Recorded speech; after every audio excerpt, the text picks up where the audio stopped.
I used to be a corporate worker like many of you out there. And as I approached 50, I decided to quit my comfortable and stable job and create my own company. And I made a video about that recently, which apparently has gotten some views. And there were a lot of comments in that video about how that was not a good thing, right? How it was a foolish thing to do, not a smart thing to do, especially given the fact that I have a family, a young family at that. And I get it. I understand why people would say that. That is the default, I guess, position one would take. And I don't fault them because I didn't talk in that video about the reasons why I did what I did. So I figured I'd spend a little time in this video to talk about what led me to actually book out, right? And what the reasons were for doing that. And, the main reason, if you will, of why I left was I just realized that the whole thing was rigged. I mean, it's kind of sad that it took me that long to figure it out. And that's even with having left my job earlier in my life to build a startup with, and I was in my like mid 30s and coming back to corporate to start again and fuel up again. But as I approached this age of 50, I began to realize how much of a rigged setup it was. And the rigging is essentially making you believe or putting you into a sense of complacency where just staying and doing and incrementally trying to get a little bit better and getting a little bit more of a pay increase or a bonus would basically keep you there for as long as they want you around. And trust me, I had seen so many situations where the moment it didn't make mathematical or financial sense to keep you around, you were on the chopping block and you were just chopped.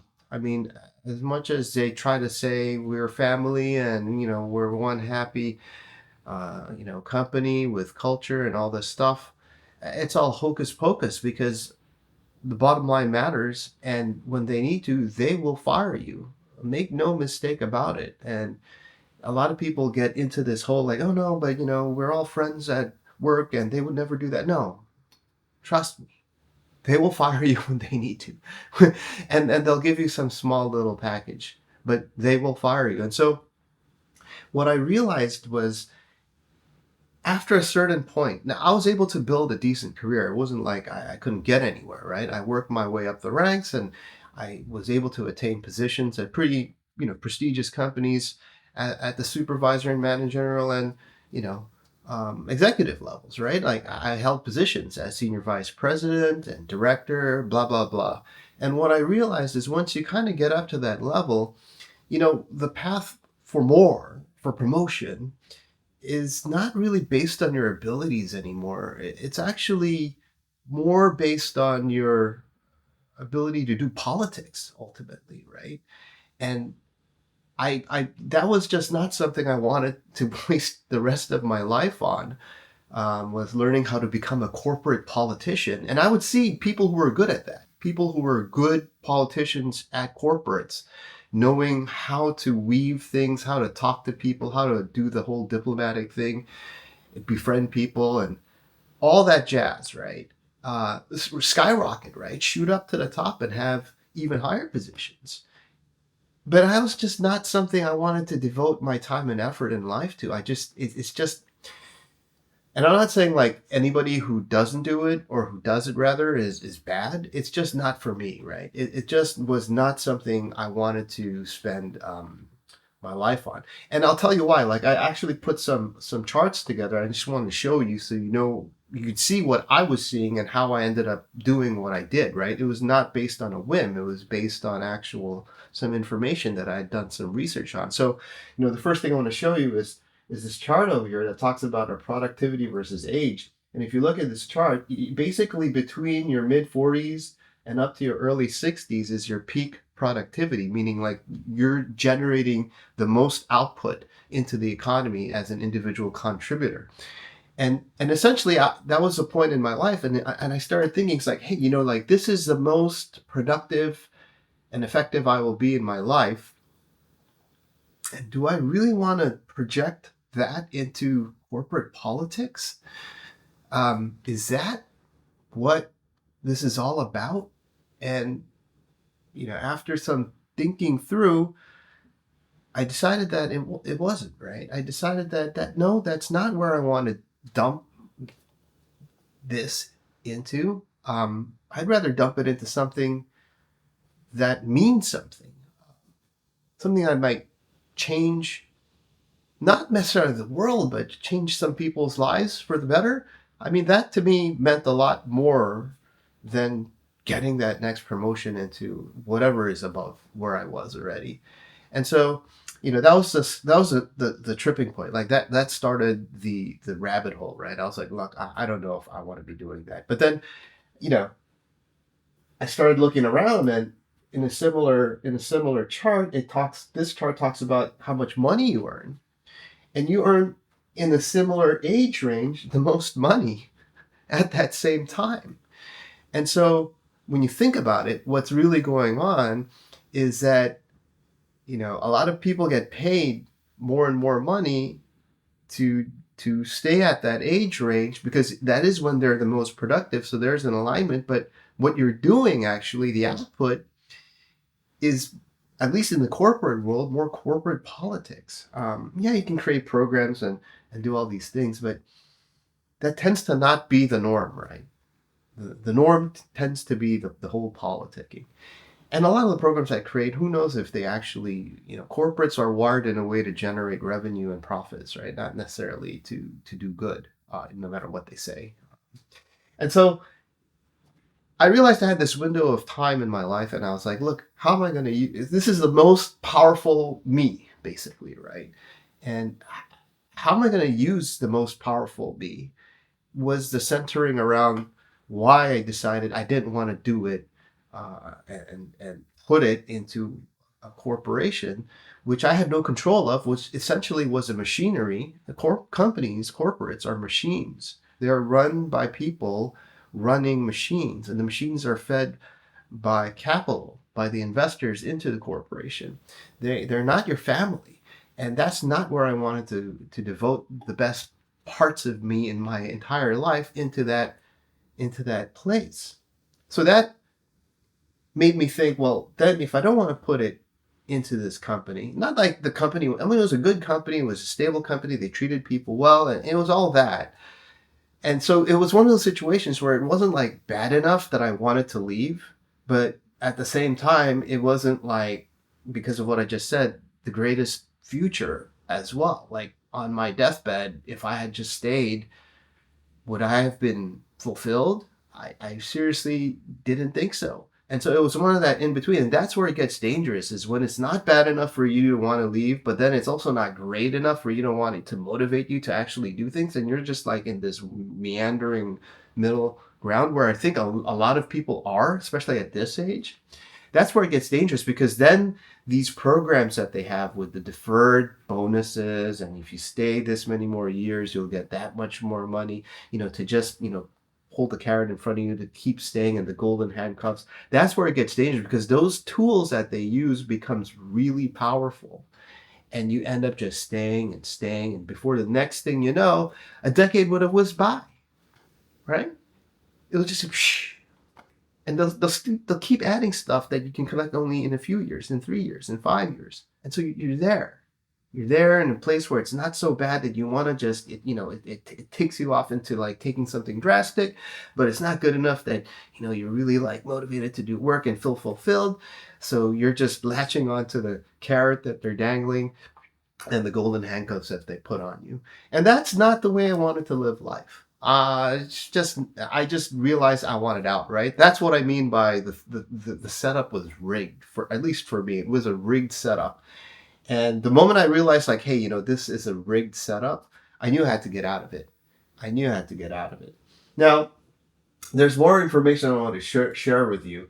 And the other thing is just about how much longer we are living our lives. And that's a huge impact, right? So we're living longer and longer and longer. If you look at this data, it shows it doesn't matter kind of where you are. Like everybody's just living longer. And if you look at by the year 2050, they're projecting people in developed areas to be easily over 80. So I'm expecting, following this data, to live well into my 80s, which is well over 30 to 30, 40 years from now. And what am I going to be doing um, for 3, 4 decades, right? Like, companies kind of fire you or let you go when you're in your early 60s, typically, right? They don't want you, you're dead weight. They don't want you to stick around, which is very, if you think about it, they kind of force you to retire around in your early 60s. But then when you look at the productivity chart, you're still very productive until like about your 70s, right? Typically. And so they're pushing you out at that point in time when you're still very productive. And that's just an imbalance. It's cultural, it's psychological. They think you're old, you're dead weight, you can't learn new things, you're not, good like a young cheap a 20-year-old. So actually it's actually a counterintuitive thing. They're shooting themselves in the foot, but they can't help themselves, right? This is just a cultural thing. And so as we get older, um, what happens is, you're going to have to start relying on Social Security or some kind of a pension, or if you've set up income passively, because actively might be difficult to be actively working when you're like in your 80s. So you become reliant on these other streams of income. And here's the thing. I, you know, I'd rather spend the most powerful part of my life building in the next, let's say, because, if you retire in your early 60s, let's say for me, that's 12 to 13 years, right, from now. I'd rather spend the next 12 to 13 years, which is like the most powerful me, right? The most productive. Look, I've built networks up, I've built experiences up, I've learned a lot of things along the way.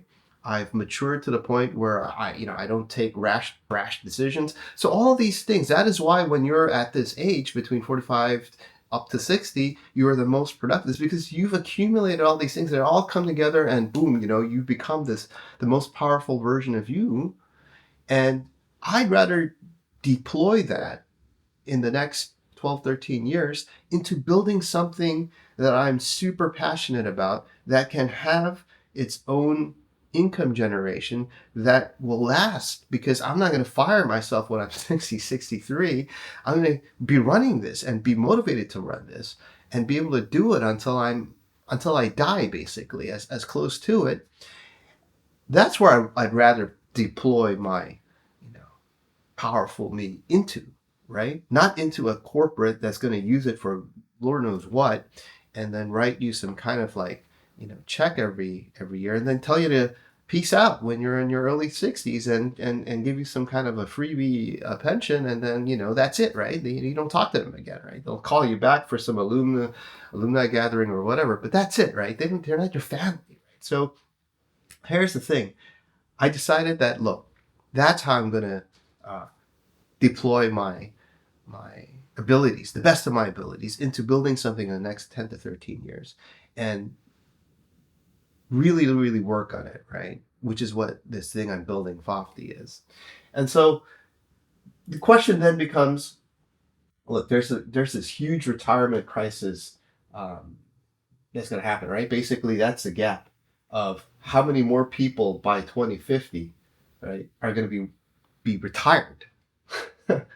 So what this shows you is the number of retired people is just going to grow and grow and grow. Like if I didn't build my own business now, then yeah, I would be part of this. I'd be this retired group from corporate world, and they're just growing and growing and growing. And what that means is eventually you're going to have this situation um, where it's going to be the population is going to be top heavy. So by the time I turn into the 80 years old, so 30 years from now, like 2050, right, forecast, if you look at it, it's going to be top heavy, meaning because we're not making a lot of children, the fertility replacement rate has gone down quite a lot, right? So the number of children being born is a lot less, right?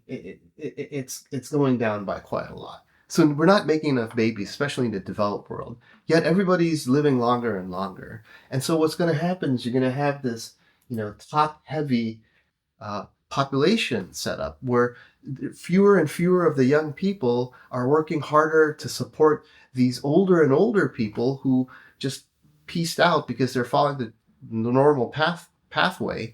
And require sustenance through Social Security, pensions, all this stuff that's funded by the government that the young people have to pay for with taxes, which is burdening the young people. And so when we talk about like family and all this, actually, I'm trying to like prevent the young generation, my children, from being burdened to take care and pay for of this burgeoning and increasing older population, a vast majority of who've just retired because they followed the typical corporate path and went into retirement and became, basically had to depend on payouts.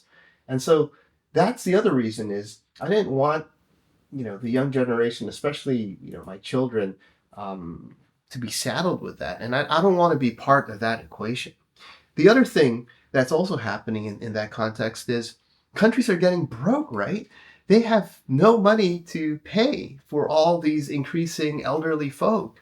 And it's a problem that's coming. It's actually a very, very big problem. We're not looking at it now because it's a slow moving problem, but it's a huge problem. And the problem's going to hit when I'm in my 80s, which is the average life expectancy in 2050, which is me. And so at that point in time, what you're going to have is the government running out of money to pay for all of these Social Security and pension plans. And so because they don't have money, they're only left with one option, which is to print money. And we all know what happens when you print money. We just look at the inflation. The inflation, it has gone crazy, right? And so it makes everybody poorer. And what happens is then the government has to raise interest rates. And when they raise interest rates, the amount of interest that the government has to pay on its debt goes up, right? Trillion. Yeah, U.S. interest rates hit $1 trillion. And it'll be less than a year that every so often they have to pay $1 trillion, which is a road to financial ruin for a country, right? And so this is clearly not a sustainable path.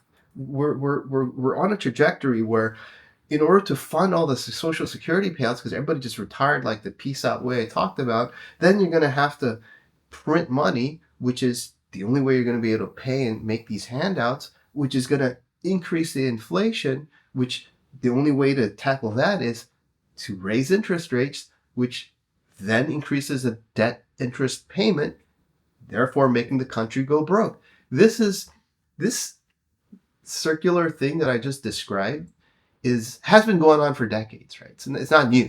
It's been going on, but the pace at which the loop is closed is faster and faster, and the amount of interest and debt just keeps going faster. It's an exponentially rising problem, especially when the underlying fundamental factors, such as the number of old people and retired, keep increasing, putting pressure on this thing to increase faster and faster. And so my assessment of this is, look, in a decade, not even, I don't have to wait till I'm 80, 30 years from now. I'm talking like within a decade, we're either going to have like some kind of serious financial like accident because of all this, or the country's going to go broke, or we're going to have some bad like hyperinflation situation, because this is clearly not a sustainable path. Now, is it going to happen in 1 year, 2 years?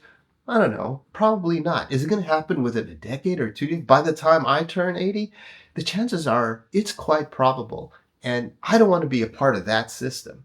I mean, now it might make sense to just be part of that system because we don't have like, the huge problems like staring at our face. We maybe had a preview of it. But trust me, like when you have those problems, it's going to be too late to make a change then. It's just going to be too late. You need to prepare for many years ahead of time in order to weather that storm that's coming later on.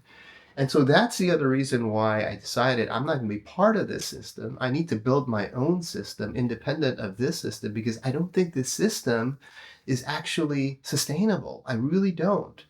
And I need to start preparing for it now. And so I did what I did, right? And I'm setting up alternate income streams. I'm doing something I'm very passionate about it with Fofty. I left, it was hard because they keep feeding you the carrot and the golden handcuffs, but I left, right? I quit my job, even though I do have a family. Now, I'm not gonna talk about how I did it because I'll say that for another time if people want to listen, because I didn't just book out and leave, right? And it was a 2 to 3 year process actually of preparing, which anybody can do, right? And what I'm doing, anybody can do, honestly, if you go through the how I did it part, right, and follow the steps. And when you do, you know, there's it's a liberation that's not a financial liberation, although that is part of it. So yeah, you'll be financially liberated from the system and be independent, but it's beyond that. It's also mental liberation, right? You're not part of the system. You're not just just following because you have no other choice. So there's this whole the mental rather liberation that you get that feeds into this whole like purpose and motivation and will of living life. And these things interplay with each other into essentially translates into a much better quality of life, not only for yourself but for your entire family. And who knows, if you do very well, there's unlimited upside, right? When you build your own thing, it could there's no cap. Like in a company, it's capped. Like you can only go so far. There's limits. But when you build your own thing, it's unlimited, right? It could now chances are low, and but it doesn't mean it won't happen, and it could happen. And if you do, you could build generational wealth rather for generations later. And so these are um, some of the reasons why it sounds crazy for quitting at my age, something that unheard of for especially for Asians. That especially if you have a job that's very stable and paying well, and it wasn't a bad company with bad people. Like they were actually good people, good coworkers, but for the reasons I outlined, I decided to take control over my life and prepare for something that I think is going to happen in the future. Certain things we know will happen in the future, such as the population and elders and lack of people having children. These things we already know are already happening. We don't this is not some pseudoscientific thing. It's actually hard, straight up cold data on what's happening today, right? And so I don't know. It's not such a crazy thing. In fact, who knows? 10 years from now, 15 years from now, you're going to look back and you're going to be like, actually, dude, it was crazy to have stayed, right? The crazy thing would have been, given all this knowledge, given all the data, given what's going on, that you just sat there, right? You just, because you were complacent and it wasn't urgent. And so you just did the boiling in the water frog thing and you just sat there and didn't do anything. And then when the thing happens, yeah, you're too late, right? Can't just change like that. And so I hope this message makes sense to some of you. I do want to make sure that people don't just decide to like abruptly quit. That's not what I did. There's a lot of planning that went to. But on the flip side, I do want to also share that anybody can do it, even if you're at my age and even if you have a family, if you plan appropriately and take action in small incremental steps and have this plan. And that'll get you to get out of the system and be free in multiple dimensions. So having said that, thanks for watching, and I'll see you in the next episode. Peace.